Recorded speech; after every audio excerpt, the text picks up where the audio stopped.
Nagsisimula ang chapter nang tumama ang paa ng reyna ng Poloka sa lupa at lumipad ang sombrero ni Sejen. Nag-aalala sina Elka at ang itim na mandirigmang kuneho para sa kanya. Humarap sila at tinawag ang pangalan ni Sejen, ngunit nang mawala ang alikabok, nalaman nilang dumating si Baby Bear sa huling sandali at iniligtas ang kanyang ama. Kahit si Iona ay nasa tabi ni Sejen para magbigay ng dagdag na suporta, ngunit hindi na iyon kinakailangan, dahil hawak ni Baby Bear ang paa ng reyna ng Poloka mag-isa. Malakas niyang sinabi na sinumang manggahas na guluhin ang kanyang ama ay magbabayad ng presyo, at pagkatapos ay sinuntok niya palayo ang reyna ng Poloka. Habang walang magawa ang reyna ng Poloka, sinabi ni Iona kay Sejen na ito na ang oras para kumilos. Sumugod siya ng buong bilis, at pagkatapos ay ginamit ni Iona ang kanyang mahika upang lagyan ang kanyang punyal ng isang makapangyarihang aura. Nalilito si Sejen habang nakikita niya ang madilim na enerhiya na bumabalot sa kanyang punyal, ngunit sinabihan siya ni Theo na huwag magambala at ituon ang pansin sa nakalantad na hayop. Itinuon ni Sejen ang kanyang target at sinaksak ang tiyan ng reyna ng Poloka ng buong lakas. Salamat sa pagtaas ng pinsala na ibinigay ni Iona sa kanyang punyal, nagawa ni Sejen na magdulot ng isang nakamamatay na atake, ngunit biglang nagsimulang lumiwanag ang tiyan ng reyna ng Poloka mula sa sugat. Nagulat at nalilito si Sejen, ngunit napagtanto ni Iona na ang liwanag na ito ay maaaring isang babala para sa panganib, at mabilis siyang lumikha ng isang hadlang sa paligid ni Sejen, Theo, at Baby Bear sa isang tabi, at Elka at ang itim na kuneho sa kabilang panig. Biglang sumabog ang reyna ng Poloka, naglabas ng napakaraming enerhiya at napaksa ang lahat ng Poloka sa lugar, at nag-iwan ng tatlong asul na kumikinang na bola. Inalis ni Iona ang kanyang hadlang matapos hamupa ang pagsabog at sinabi niyang halos malagay sila sa malaking problema. Hindi pa rin naiintindihan ni Sejen ang nangyari, at dumating sina Elka at ang itim na kuneho para itanong kung maayos lang siya. Sinabi niya na maayos lang siya salamat kay Iona, ngunit mayroong isang kakaiba sa harap nila, kung saan naroon ang reyna ng Poloka nang maglaho ito, at biglang sumigaw si Theo na ang batong ito ang bagay na naramdaman niyang nakakaakit sa kanya. Nagulat si Sejen nang marinig iyon, at tinanong niya kung ang batong ito ay isang item. Sinubukan niyang tingnan ng mas malapitan, ngunit pinigilan siya ni Iona, na sinasabi na isang malakas na enerhiya ang lumalabas mula sa bato, at maaaring mapanganib ito para sa kanya. Teka, alam na ba ni Iona na hindi siya ang tunay na itim na dragon? Nakalimutan ko kung ano ang tingin niya kay Sejen. Paano man, nagpasya siyang gamitin ang kanyang mahika sa pagsusuri sa bato upang malaman kung ano talaga ito. Gumamit siya ng high-level na mahika na tinatawag na Eyes of Truth na nagbibigay daan sa kanya upang ihayag ang ilang impormasyon tungkol sa tapyas ng bato. Karamihan sa impormasyon ay sinensor, ngunit ang bato ay isang fragment ng isang mas malaking bagay. Nakatago ang grado, ngunit ipinapakita ng window ng impormasyon na ito ang ikasyam na fragment ng isang banal na artifact, at ang banal na kapangyarihan ay umaagos mula dito. Curious si Sejen tungkol dito, ngunit sinabi ni Iona na ito na ang kaya niyang gawin gamit ang kanyang mga kapangyarihan. Sinabi niya na ito ang unang pagkakataon na nakakita siya ng ganitong uri ng bagay, at talagang napakalakas ng pag-agos ng banal na kapangyarihan. Iminungkahi niya na maaaring kinain ito ng reyna ng Poloka at sumailalim sa ilang uri ng mutation. Nang atakehin ni Sejen ang tiyan nito kanina, ang purong banal na enerhiya ay pinakawalan ng sabay-sabay. Sinabi ni Iona na kung nalate pa siya ng isang segundo sa paghahagis ng hadlang, lahat sila ay malilipol sa pagsabog ng banal na enerhiya. Nagulat si Sejen nang marinig ito, at same time na nagpasalamat si Elka kay Iona. Bigla, lumitaw ang isang window ng sistema sa harap ni Sejen, sinasabi sa kanya na matagumpay niyang inalis ang isa sa mga sanhi ng pagkalipol ng mga asul na carp sa Lake Zenka. Bilang resulta nito, umabot siya sa level 30 at nakakuha ng bonus na stat. Kasabay nito, lumitaw ang isang bagong quest para sa kanya, na humihiling sa kanya na magtanim ng isang bagong pananim na hindi pa niya na-cultivate hanggang ngayon. Ang gantimpala ay 500 tower coins at ang pag-unlock ng level 31. Natutuwa si Sejen na makita ang quest. Nalilito rin siya dahil nakalista sa mensahe ang reyna ng Poloka bilang isa lamang sa mga sanhi ng pagkalipol ng mga asul na carp. Nagtataka siya kung ano pa ang maaaring maging sanhi ng pagkalipol, at nagsimulang magreklamo na akala niya na kapag pinatay niya ang reyna ng Poloka, makakabalik na siya sa kanyang tahanan sa ika-79 na palapag. Ngunit ngayon ay natigil siya rito. Habang nagrereklamo si Sejun, iminungkahi ni Iona na lumabas sila at hanapin ang iba pang dahilan. Bigla, may napansin si Theo. Isang bagay na kumikinang, at agad niyang nakuha ang atensyon ng lahat. Pumunta sila sa gilid ng bangin para makita kung ano iyon, at sa kanilang pagkagulat, isa sa mga itlog ng Poloka ang kumikinang. Sinabi ni Iona na kapag namatay ang reyna ng Poloka, isa sa mga itlog ang magiging bagong reyna, at ang kumikinang na itlog na ito ay dapat na iyon. Sinabi ni Elka na dapat nilang sirain ang lahat ng itlog, dahil kung muling isisilang ang reyna ng Poloka, lumami ang mga Poloka tulad ng ginawa nila ngayon, at masisira ang ecosystem ng lawa. Gayunpaman, hindi sumasang-ayon si Iona sa kanya.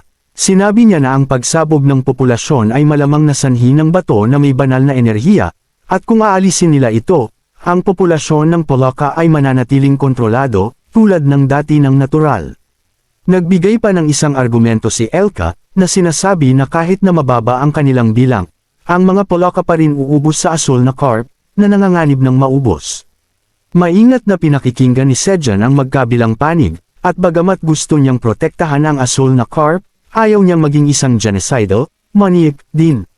Sa tingin niya ay mangangailangan ng ilang panahon para dumami ang mga asul na carp at madagdagan ang kanilang populasyon sa normal na antas. Pagkatapos ay tinanong niya si Iona kung mga carnivore ang mga Poloka, at sinabi niyang malamang na mga omnivore sila. Hinuli lang nila ang isda na madaling mahuli at sinubukan din nilang kumain ng halaman at maghanap ng pagkain sa labas ng lawa. Mayroon si Sejun ng kailangan upang malutas ang problemang ito. Kinuha niya ang pinya na iniimbak niya upang itanim sa ika-79 na palapag, at nagpasya siyang magtanim ng ilan sa mga ito rito, bilang potensyal na pagkain para sa mga Poloka. Habang nagtatanim siya ng mga pinya at dinidilig ng itim na kuneho ang mga ito, pinapanood lang ni Theo ang kanilang ginagawa. Samantala, sina Elka at Baby Bear ay nasa background, pinapanood si Iona habang naghahadjust siya ng isang protection na hadlang sa paligid ng bato. Samantala, sinasabihan ng sistema si Sejun ng mga karaniwang bagay tungkol sa pagtatanim ng pananim at kung paano makakatulong ang kasanayan sa paghahasik sa pagtubo nito. May isa pang linya sa pagkakataong ito, na nagsasabing bahagyang bumababa ang posibilidad ng pagsalakay ng peste. Nang matapos iyon, tinitignan ni Sejun ang mga pinya at ang mga itlog ng Poloka. Nagsasabi na kung lalago ang mga pinya dito, kakainin sila ng mga Poloka ng natural, at kung magugustuhan nila ang lasa, magsisimulang ilagay nila ito sa kanilang pizza. Ibig kong sabihin, magsisimula silang hanapin ito sa labas ng lawa. Nang mga sandaling iyon, sinabihan siya ng sistema na nakumpleto na niya ang pangalawang quest. Sa pamamagitan ng pagtatanim ng pinya, dahil walang nakatanim noon dito dati. Ngayon, na-unlock na para sa kanya ang level 31, at nakakuha rin siya ng 500 tower coins. Natutuwa si Sejun na marinig iyon, at pagkatapos ay pinuri siya ni Theo. Tinawag siyang isang henyo na makakabato ng 2 bato gamit ang isang ibon. Ibig kong sabihin, 2 ibon gamit ang isang bato. Masaya si Sejun na tumanggap ng mga papuri. At pagkatapos ay pumunta sa kabilang panig kung saan natapos na ni Iona ang kanyang trabaho. Sinabi niya na naglagay siya ng pansamantalang hadlang sa paligid ng bato na pipigil sa pagtagas ng banal na enerhiya. Kinukuha ni Baby Bear ang bato at ang hadlang upang ipagmalaki sa harap ni Sejun, at pinuri niya ito, tinawag siyang hindi kapani-pani walang malakas. Dahil naayos na ang mga bagay-bagay dito, sinabi ni Sejun na dapat nilang puntahan at hanapin ang iba pang dahilan ng pagkalipol ng Blue Corp. Malapit na silang makarating sa lupa, at nagulat ang lahat, dahil mayroon silang ganap na, hindi inaasahang grupo ng pagtanggap. Ito ang mga pusa mula sa nayo ng Grand Airy na narito upang tumanggap ng pagtuturo mula sa mahusay na naglalakbay na mga ngalakal na pusa, si Theo. Lumuhad sila sa harap niya, humihiling sa kanya na tanggapin sila bilang kanyang apprentice. Nabigla si Sejun dito, ngunit si Theo ay galit na galit. Sinigawan niya ang mga pusa, tinatanong kung sinundan nila siya hanggang dito. Nang mga sandaling iyon, dumating si Hegel doon upang batiin si Sejun, at tinanong niya ang itim na lobo. Ano ang nangyayari dito? Sinabi ni Hegel na ang mga pasang iyon ay matigas ang ulo. Tumangging umalis maliban kung makilala nila si Theo. Kaya wala siyang magawa kundi hayaan silang manatili dito. Hindi pa rin maproseso ni Sejun ang nangyayari. At ang mga pusa ay sumisigaw na susundan nila si Theo hanggang sa dulo ng tore upang tanggapin ang kanyang mga turo. Hinihiling nila sa kanya na tanggapin sila, at sinabi ni Sejun na naging medyo sikat na siya. Hindi talaga natutuwa si Theo dito, ngunit pagkatapos ay bigla, nakatanggap si Sejun ng isa pang mensahe mula sa sistema ng tore. Sabi nito na natagpuan na niya ang natitirang mga dahilan ng pagkalipol ng Blue Corp. At ang pangalawang bahagi ng kanyang quest. Ang quest ay upang pigilan ang mga pusa ng nayo ng Grand Airy na manghuli ng Blue Corp sa loob ng 1 taon. At bumagsak ang panga ni Sejun sa pagbabasa nito. Sinabi niya ng malakas na ang isa pang dahilan ng pagkalipol ng Blue Corp ay ang mga pusa ng nayo ng Grand Airy. Tinulak ni Elka si Theo para gawin ang kinakailangan ngayon. At sinabi ng mga ngalakal na pusa na parang wala na siyang ibang magagawa.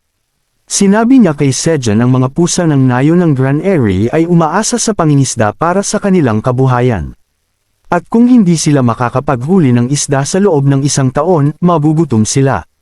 Iyon ang dahilan kung bakit nais niyang dalhin silang lahat sa ilalim ng kanyang mga pakpak. Sinusubukan niyang kumbansihin si Sejun na makikinabang din ito sa kanya. Dahil kung magiging mga naglalakbay na mga ngalakal, ang mga pusa, hindi na nila hahabulin ng Blue Corp, at makukumpleto na ang kanyang quest. Sabi ni Theo na makakatulong din ito sa pagbebenta ng mas maraming pananim, at ituturo niya ang mga pangunahing kaalaman sa negosyo. Hindi na kailangang kumbansihin si Sejun dahil nasa loob na siya ng ideya.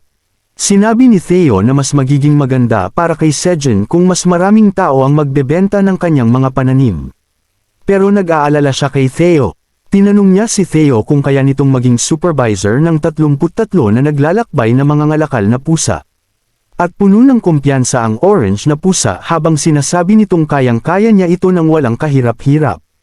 Masaya si Sejun nang marinig yun, at sinabi niya sa mga pusa na panahon na para pirmahan ang kanilang mga kontrata. Nagsigawan sa tuwa ang mga pusa at pinirmahan ang kanilang mga kontrata at ibinigay iyon kay Sejun.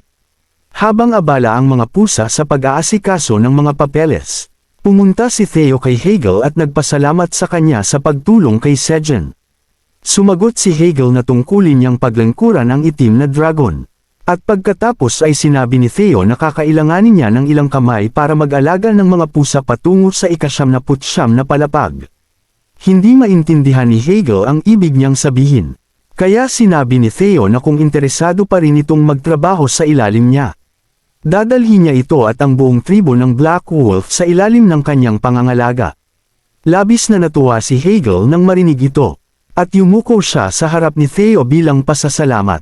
Pinagmasdan ni Sejun ang tagpong ito mula sa malayo, at naisip niya na talagang marami nang alam si Theo simula nang unang magkita sila. At dahil doon, sa wakas ay nakumpleto niya ang kanyang kauna-unahang middle manager quest. Iyan lang para sa video na ito. Mayroon itong ilang aksyon, ilang kayamanan, at napakaraming kabutihan. Gamit ang isang hukbo ng mga mangangalakal na pusa sa kanyang utos. Tiyak na madudumi na ni Sejun ang balanse ng kalakalan sa tore. At tingnan natin kung gaano kabilis mangyayari iyon.